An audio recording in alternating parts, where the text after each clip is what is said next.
And welcome to Unity of Charlotte. My name is Reverend Lisa Herklotz. I am co-minister here along with Reverend Jim Ernstsen. And we are here to welcome you to Unity. He's giving me signals, not quite sure what they mean. That's the fun part about co-ministering, you know? So what I would like to do is have us join together and read the mission of our Unity of Charlotte Spiritual Center. If you will join with me. Unity of Charlotte is the place where we nurture a deep, mature experience of God through the practice of unity principles. Simply put, we are here to love, grow, and serve. Indeed, I'd like to find out if there's anyone here for the first time, maybe the second time visiting us. Don't see any hands. Perhaps online. So we are so glad. We're glad you're all here. We're glad you're joining us online. If you're joining us via Zoom, maybe you're watching this on our YouTube channel. However we are coming to you, thank you for joining us for this Sunday message. And know that there are many ways to get information about Unity of Charlotte. You can check us out on our website, and on that website you can sign up for our newsletter. We have a Facebook page. We welcome you to browse and like us if you are inclined, and you can watch our past services on YouTube. Also to note that there's always more information on our bulletin board. We announce what's currently going on, but there's also many ongoing groups that are here to provide spiritual support. So please check that out on our bulletin board. Now I'd like to invite you to join me in prayer. If it's comfortable, gently close your eyes.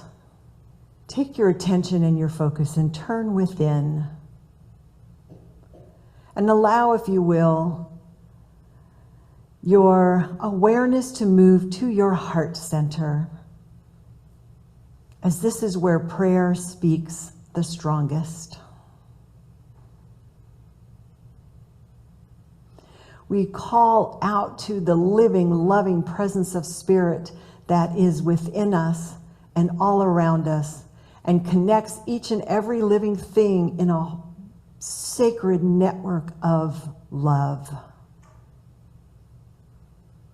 We see the light shining through this network, especially in places where there is conflict, suffering, fear.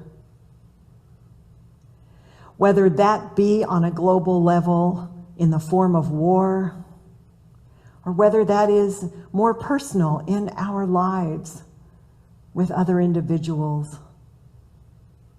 Prayer is the place we come to shift our awareness in the remembrance that God is our reality. And that is the love and light that is ever present. And in our hearts as a community to truly create a community of inclusivity, of openness, of welcoming, and of a deep sense of belonging to all who are drawn here. Knowing these words have already been lifted, heard, and are acted upon by Spirit, we say thank you, and so it is. Now I invite you to join us in speaking aloud together the unity prayer of oneness. There is one presence and one power in my life and universe, God the good omnipotence. And now we take a moment to open up this sacred space to give you a chance to speak a name aloud or a situation aloud of someone you want to hold in prayer. And know that it is held in this sacred space with the knowledge of the presence of Spirit. So I open that space now.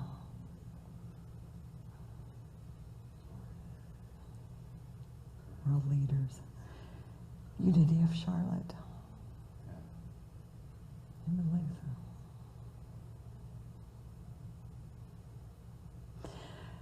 And as these words have been spoken, whether aloud or in our hearts, we affirm and acknowledge Spirit working in and through each and every one, bringing about the perfect and best outcome. And so it is. Please know that we have a prayer team that meets and prays daily. We have a prayer box that is outside of the sanctuary doors that you can write your prayer requests on. These go to our prayer team where they are held in prayer for 2 weeks. They then send them on to Silent Unity, where they're held in prayer for another 30 days. And if you ever need to speak to someone in prayer, please reach out to Reverend Jim and myself. Now I'd like to invite Adrian and Fred. I have listed as doing, as we have different, okay, Mickey, it's Mickey, Mickey and Ron. All right, thank you so much. I'm delighted you're here. There you go. Mickey. We have a substitute group here. All right.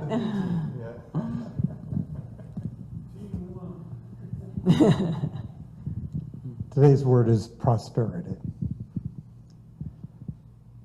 I focus on the goodness of God and know prosperity. Sometimes I may wondering if I will have enough of what I need. If thoughts of lack or limitation arise, I lift my thoughts from the things of the world to the truth of God. I focus my mind on the richness of divine life within me. I feel calm and assured as I remember I live in an abundant universe and I am heir to everything. God is. Even when my worldly fortunes shift, I am abundant in spirit. As I align my thinking with divine mind and prayer, I become receptive to divine ideas that prosper me. I claim prosperity, and I feel empowered when I do. My prosperity stems from my oneness with God. I count my blessings, feel grateful, and trust with understanding faith that I have enough. They feast on the abundance of your house, and you give them drink from the river of your delights. Psalms 36:8. Thank you. Hi, translation in Spanish. Prosperidad. Me centro en la bondad de Dios y conozco la prosperidad. A veces me preocupa no tener suficiente de los necesito. Si surgen pensamientos de carencia o limitación, elevo mi pensamiento de las cosas del mundo a la verdad de Dios. Centro en mi mente la riqueza de la vida divina que hay en mi interior. Recuerdo que vivo en un universo abundante y soy heredero de todo lo que Dios es. Incluso a pesar de cualquier cambio en mis circunstancias, soy próspero en espíritu. En oración alineo mis pensamientos con la mente divina y soy receptivo a las ideas divinas que me hacen prosperar. Afirmo prosperidad y me siento empoderado. Mi prosperidad surge de mi unicidad con Dios. Cuento mis bendiciones, me siento agradecido y confío en que tengo lo suficiente. En tiempo de cesación de ricos alimentos, tú apagas su sed en un río de aguas deliciosas. Salmo 36:8. And at this time, we are going to hold a special new member blessing. So we are so honored and delighted to have these people joining our community. So I'd like to call forward, let me put the list up. We have, so Kate and Kathy, Laura and Linda, Mickey, Pat, Sherry, Shirley, and Vilma. It's okay, you're safe. Come on. We love you. It'll be quick and not only painless, but joyful. Thank you. Come right on in. Come on, step. Come on in. Come on in. Welcome. Thank you so much for being up here. We just want to say that we're officially welcoming these members, and I know that for many of you, you already know them. You've already been working with them because they have already dived in and become part of our community, but they are now making that membership official. Others are new to Unity and have gone through the classes, the workshops that we just held, and they have been joyously approved by the board. I want to ask, where are all the guys?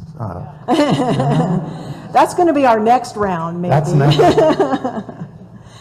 So, the most important consideration for Unity membership is a desire to know God and to understand and follow spiritual principles. Here at Unity, we believe there are many paths to the one God. So as a member of Unity of Charlotte, we are here to support you to live your life according to the inspiration of truth as it unfolds in you. Your membership affirms your commitment to your individual spiritual growth and to your spiritual community. We gain strength from our unity and the power of coming together as the collective Christ consciousness.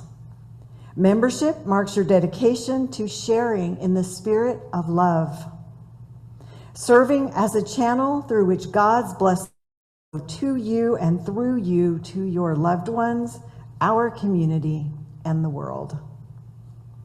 Unity is not just a system of worship, it's a way of life.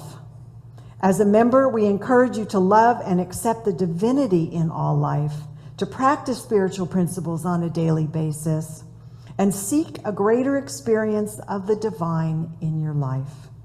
In return, our commitment as a ministry is to help support, inspire, and uplift you into living your most fulfilling, spirit-centered life, and to help you be the bright light that shines in this world. So new members. Perfect, perfect. New members, I'm going to ask you a few questions, and at the end, I will ask you to respond with, "We will." So wait till the end. Will you accept your gifts of fellowship, discovery, and service? Will you offer us your unique presence and gifts?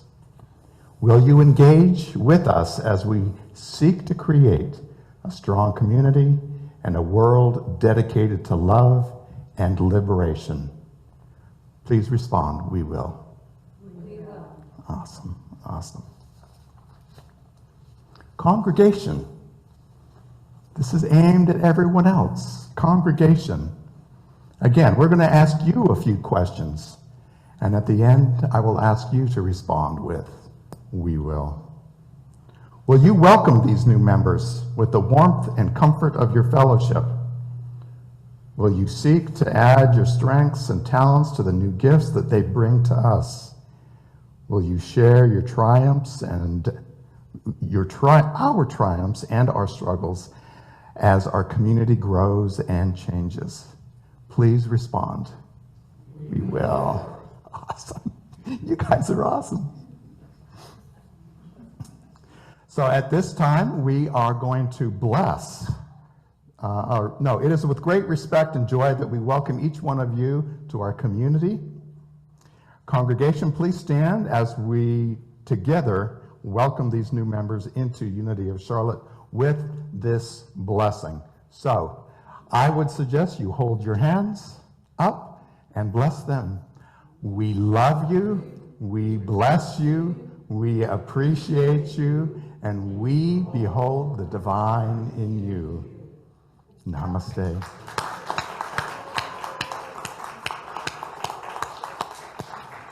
Hold on one second and we're going to let you go.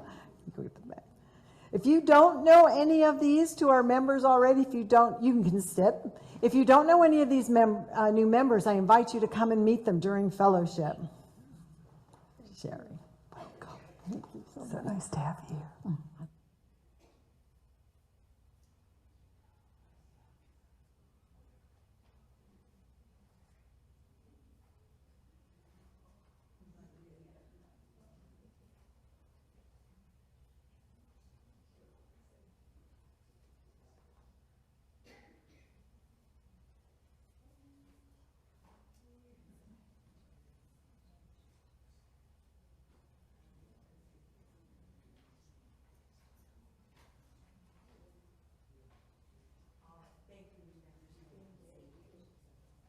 Around as they sit down.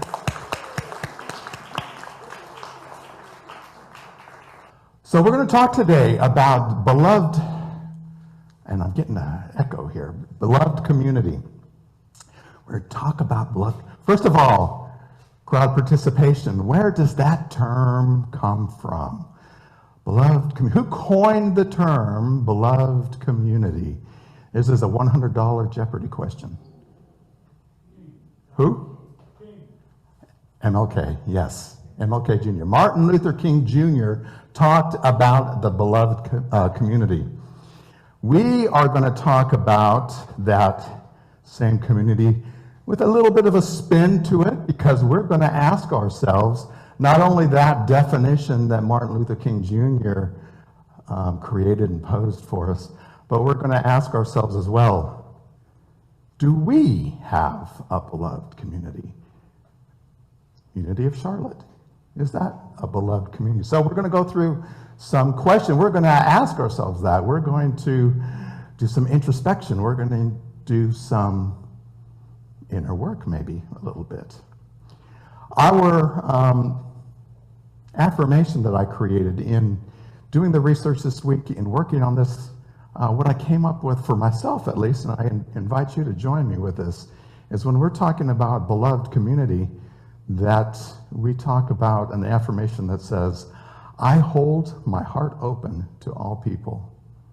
I hold my heart open to all people. Yeah, absolutely. We're going to explore this. We're going to talk about this in 3 different ways. We're going to talk about this in terms of we are one. Also, this illusion of separation that seems to haunt us within this world. And then we're going to talk about this 3rd thing, fully embracing our connection through community. Fully embracing our connection. So let's jump right into that number 1. We are one. So together we are one, and think of this as a fullness of our community. When we're firing on all cylinders, when we're that fullness of our community, then yes, we are a beloved community. We are one with divine mind at that time, and everything good, because that is the definition of oneness, is that everything good is included in that definition. Everything good. And we are part of that. We are part of that definition. Absolutely. And I ask myself the question, and I ask you to pose this to yourself as well, is what does it feel like? This is personal. Maybe even personally take a breath and ask yourself, what does it feel like in my gut, in my heart, wherever you feel the most? What does it feel like when I am connected? This is one of those things that came up for us on Thursday in Pub Theology. Everyone's invited to that, and we do this twice a month. But one of the things that came up is, what does that connection look like? We posed it in different ways. We said, what does our soul look like? Is there a greater soul or consciousness that we belong to? And do we belong to, or does God have a soul? And do we belong to that? These are the things that we talk about on Thursday night. And I invite you, if you're up for that as well, to come and ask yourself these questions. But what does it feel like when you're connected? And what are the effects of feeling connected? So take a moment. Take a moment and think about, maybe even close your eyes, take a breath. Notice what your heart feels like.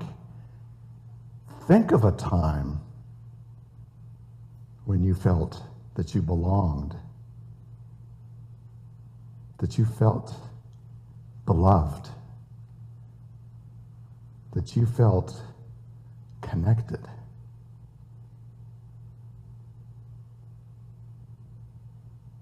And then we're not going to spend too much time on that, but you can come back, you can open your eyes again, and think about how that felt.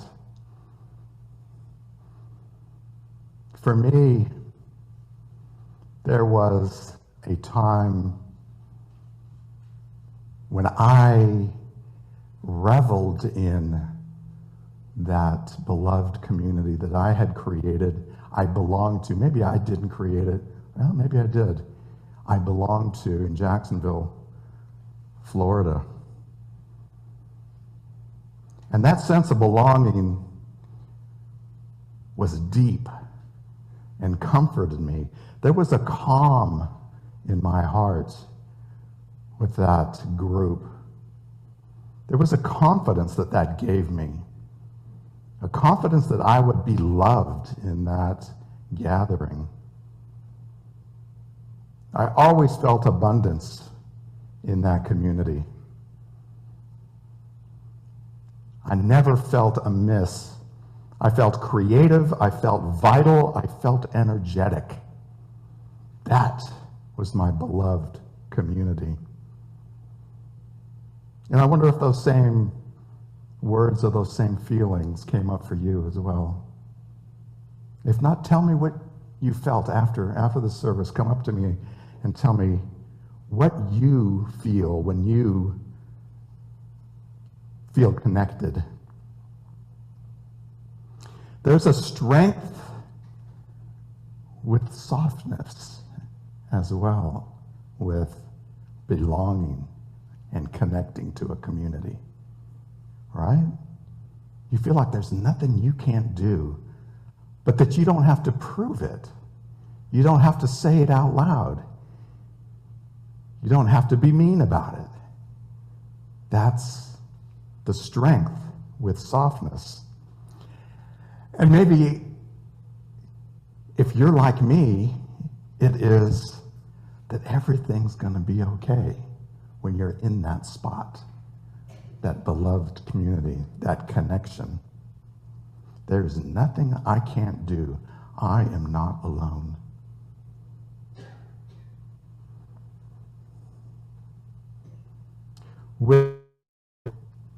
Within the scriptures, within the New Testament, within the Gospel of John, within the Gospel of John, he talks about this time that Jesus is with the disciples. And this is after the Garden of Gethsemane. This is a different prayer. And he's praying, and it says this: "My prayer is not for my disciples alone." He does have the 12 gathered around him, but he's expanding this prayer as well into his community, because he says, "I pray for those who believe in my message, that they are one. Father, just as you are in me and I am in you." Do you see what he's saying here in this prayer? He's saying that I feel close to my disciples. This is my community, but my community goes larger than that. It's also these these people that are following us, listening to my message on the hillsides, in the towns, everywhere else. And I want them to realize that just as I feel, this is Jesus, just as I feel connected to my divine, everyone else is as well. That's what he's saying here. Just as you are in me, I am in you. The divine is in all of us. No doubts, no what ifs, no, it is. It absolutely is. May they also be in us. I have given them the knowledge that you gave me. We consider Jesus our way shower. This is, I'm going to use a colloquial, this is one of his aha moments, right? He says, I figured out, I got that knowledge that you gave me, that I am one with the divine. And I'm sharing it with my community. The knowledge that you give me, that they are one as we are one. That we are one, one together, one within that divinity. And that's within the Gospel of John.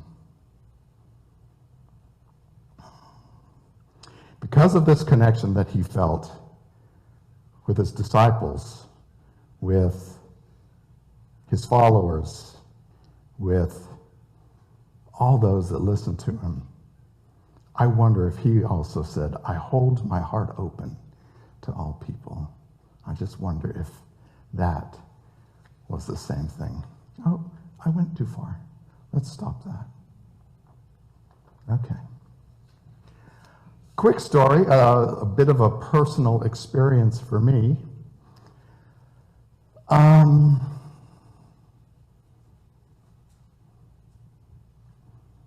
How do I want to do this? I had a rough week. Let's put it that way. I had a really tough week, a rough week. Let's put it that way. And I know that this is June, this is Pride Month. We're talking about inclusivity. We're talking about the oneness that is exemplified in our spiritual community as well. But we do have to acknowledge our humanness at the same time, right? We do have to acknowledge and we have to acknowledge that stuff happens. Stuff happens. If it doesn't, it just does. Let's just admit that. Stuff happens. And I mention this not in terms of blame in any way, because I'm not going to go there. I'm not going to blame the circumstance in any way. That's not why I'm mentioning it. I haven't said this to elicit sympathy in any way. Don't feel sorry for me, because this rough week, this thing that I'm going through, led me to this topic. And these are the things that I am. This is me gathering up those unity principles and putting them into my life instead of thrashing around. Because I could have, oh dear God, I could have easily thrashed around this week. But instead, I searched and I looked and I wondered, as part of a divine community, how can I process this myself? So stick with me as I do that, and hopefully this will speak to you as well as I am doing my work in this process.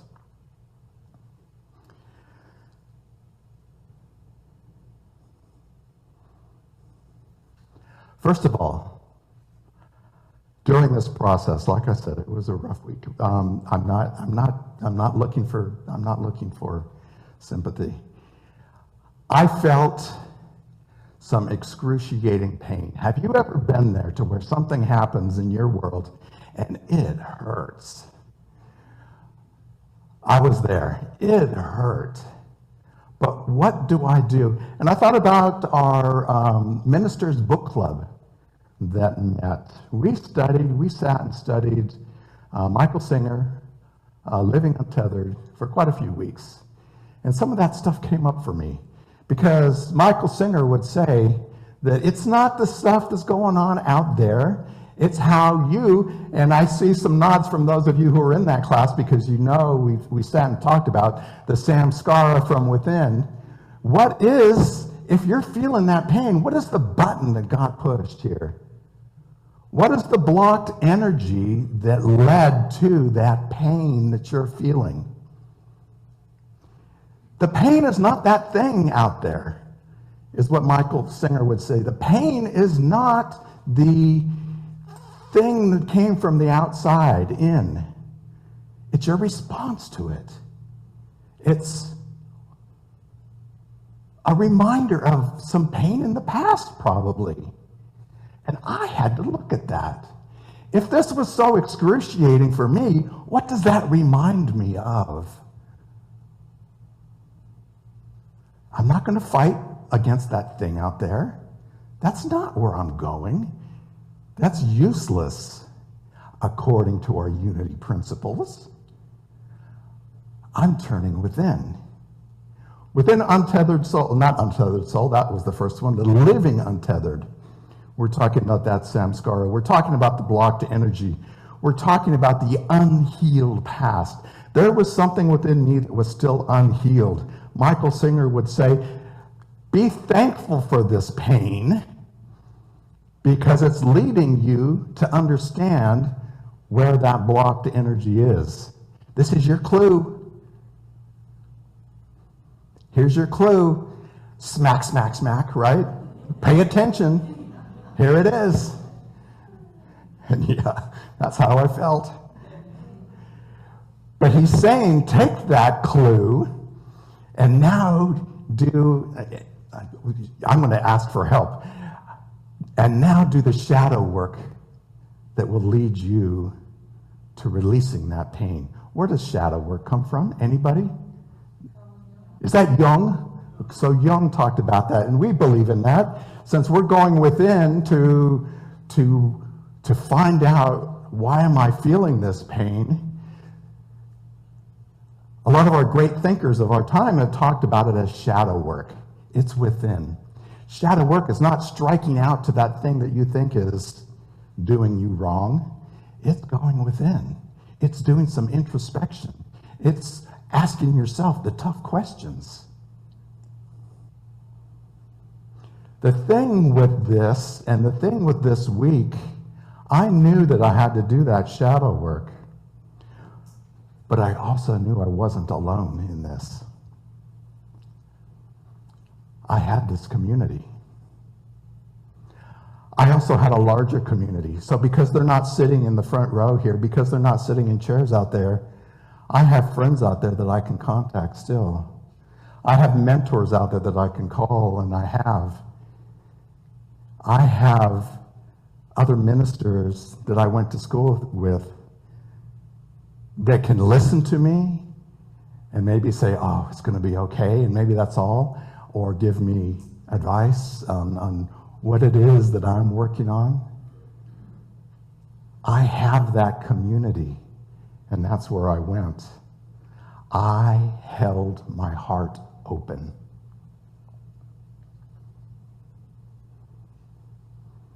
Just this morning, Reverend Lisa reminded me of the Old Testament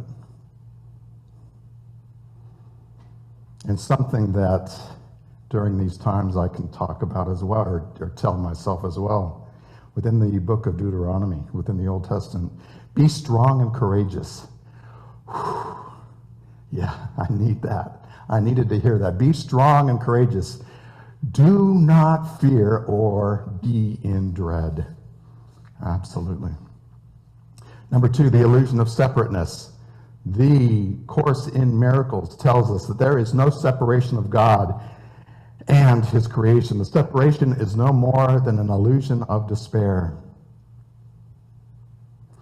The separation, this is the part I love the most, the separation never occurred. We are not separate from God. We are not separate from each other. That separation is an illusion. That is the Course in Miracles. That is some truth that we can live by. More also said, listen, this is like a mirror image here. It's just like amazing. There is no separation of God. He went further and said, his omnipotence is your omnipotence. All that God is all that we are as well. If that doesn't give you comfort, I don't know what else would, to think that you have that divine within, that omnipotence as well. But what is the effect? What is the feeling of that separation? Yeah, we can talk about that that's an illusion, but again, sometimes we feel separated, right?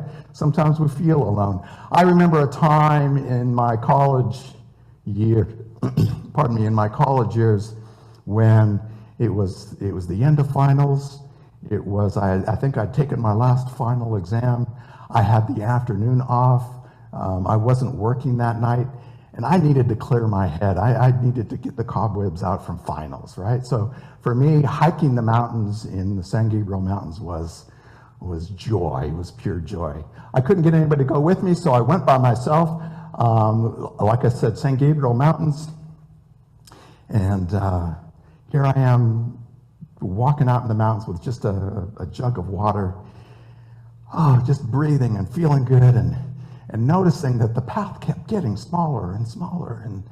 And I looked around and it's like, where am I? I couldn't find the path anymore. A little bit scary, right? Here I am by myself. This is in the late afternoon. I felt alone. I felt lost. I felt some pangs of fear come up for me. I was afraid. I'm even going to say I felt a little unloved at that point. Sounds a little weird, but that's what it was.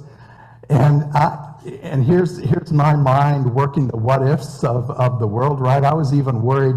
And then it's like, I don't even know what direction. I know I need to go probably back this way, but the what ifs in my life it's like, oh my God, I wonder if there's any mountain lions out here. I'm thinking I'm going to get eaten. And how bizarre is that, right? This is the fear. This is the separation coming into my life. This is not the truth. This is not the truth. This was the what ifs. This was me being worried about things getting worse. The truth is that we are born with everything we need to be happy, healthy, productive, and prosperous. And these things are temporary within our lives, these worries. I turned around. I was probably lost for about 30 minutes. And I'm going to say that 30 minutes felt like 6 hours, But I found the path back. Everything was okay. Yeah, I'm even looking at my water bottle saying, can I live on half a bottle of water? But it all is well. There is no separation. And we heal from that thought of separation. That's what we're doing with our inner work. We're healing from that. As both individuals and as a community. As a community, we can heal from that idea, that misnomer of separation as well. When there seems to be a schism, when there seems to be a separation, that's where we need to go, is we need to go into that healing space as well. But first, we need to be aware of where we're coming from. As an individual, we start with that healing work, and then we work ourselves into our community as well. I hold my heart open to all people. How about the idea of embracing our connection through community? That all life, all divine life is fully present in me at all times. that all things are possible through that connection with the divine. Not me white-knuckling it, not me forcing that situation, not me thrashing out at whatever issue is coming up, but me through my connection with God and with each other. That is the solution. That is where I'm headed. Even A Course in Miracles talks about the idea that these issues in our lives are either love or what? Or fear. Love or fear, there's nothing else. I'm feeling fear right now, folks, I'm telling you. Or this week I was. I'm so much better right now. It was fear. It was fear. How do we become centered in that love that we're talking about that strengthens us as community rather than indulging in that fear? I suggest that we can accept that diversity within our community. The diversity of people, the diversity of ideas, the diversity of direction that we're headed, the diversity of how things get done, that inclusivity, that we invite others into service and invite in the ideas as well. Maybe they have a better way of doing something. Maybe they can figure this out. Maybe inviting a new member onto the finance committee creates a solution and an answer that we hadn't thought of before. That's the inclusion that I'm talking about. We encourage inclusivity. So, I'm going to wrap up here. I know my time is up. Thank you for indulging me. Whenever I come to that spot where I know I'm working on something, I know that within the unity movement, it is a practical Christianity. There are things that I can do. It's not just, anyway, there are practical things that I can do. So I've constructed these 5 steps of, and I'm not pointing anything. These are the 5 points for me. But the next time you go through your dark night of the soul, think of these as maybe some practical steps in Christianity. That's be mindful, be mindful, be mindful. What's going on? Not just that I'm angry, but I'm starting to feel here. Be mindful. Number 2, pray. We're going to be holding our prayer team meeting here, and we're going to talk about prayer today. But prayer includes for unity both denials and affirmations. Within the denial, the illusion of separation no longer holds power over me, is what I'm telling myself. I am not separated from anybody or anything. And I affirm to myself, and maybe you can join me there, that I hold my heart open to all people. I hold my heart open to all people. I want to be here to serve people. This is my life's journey, I'm telling you, is to serve others, to give to others. I would not be here, I would not be in Charlotte, North Carolina, if I did not want to serve each and every one of you from the depths of my heart. But each of us to give to each other and to be generous, to be absolutely generous. Number 4, own up to your part of that drama. Maybe that's you being, I see on the faces of some, it's like, oh, that's a tough one. Yeah, that's a tough one, because owning up to your part of that drama might mean, wow, maybe I swallow my pride. Maybe I'm the first one to apologize. Or something else. I said something from the pulpit last week that I jumped to a conclusion that that in July we might be moving here. That was not approved of by the board. I'm sorry I said that out loud. I'm sorry I said that because it may have created some anxiety in some folks. It was not meant in anything other than exuberance. And as you can see, my tongue probably, I speak faster than maybe I think sometimes. I apologize for that statement. And the last thing, that number 5th thing, is to forgive ourselves and others. These 5 things are what I'm working on currently in my state, my fearful state that I'm at. Forgive. Forgive yourself. Forgive those others as well. I hold my heart open to all people. Know that I love you. I bless you. I appreciate you. I behold the divine in each and every one of you. Namaste.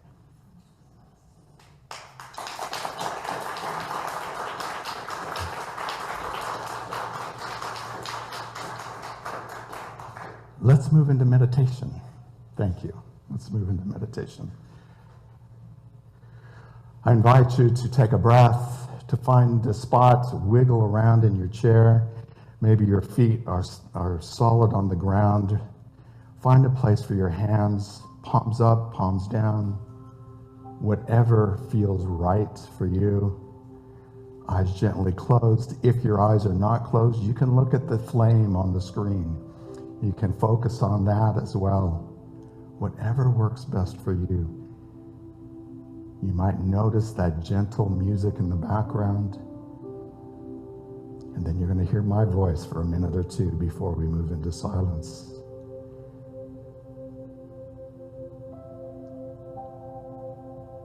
We begin by focusing on that breath, finding that rhythm, letting each exhale drop us deeper into this time.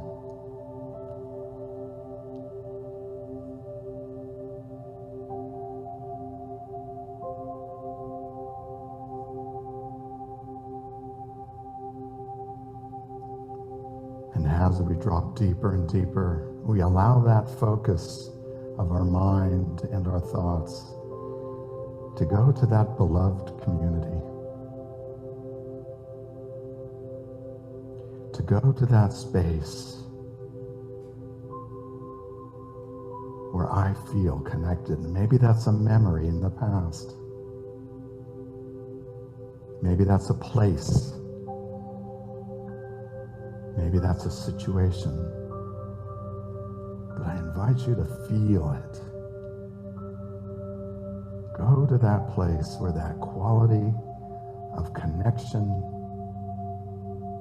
lives. Where you can truly say and believe it, that I am one.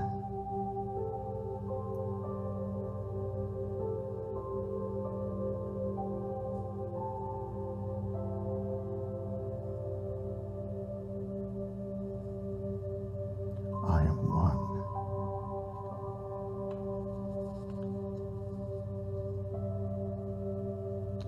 I am one, and I hold my heart open.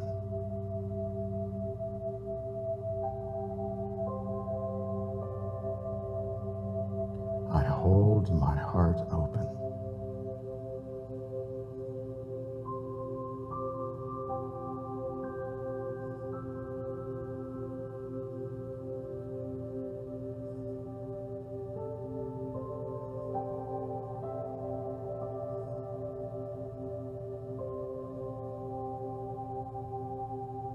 As we move into that time of silence.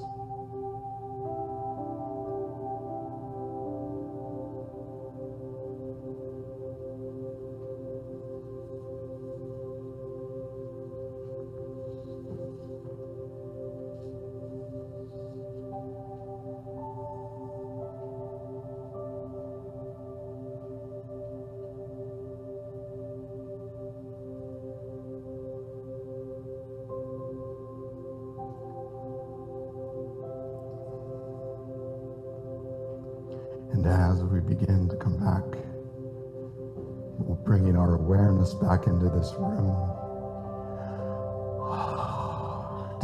Deepening our breath, letting out a sigh, opening our eyes if they're closed, and simply, silently to yourself saying, thank you, thank you, thank you. Okay.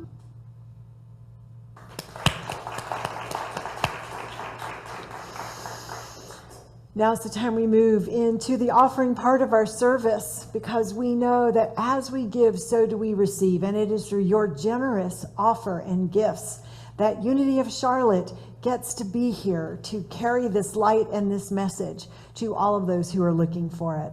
So I invite you to take that gift in your hands. If you give online, hold in your hands the image of that gift, and repeat together with me the prosperity blessing.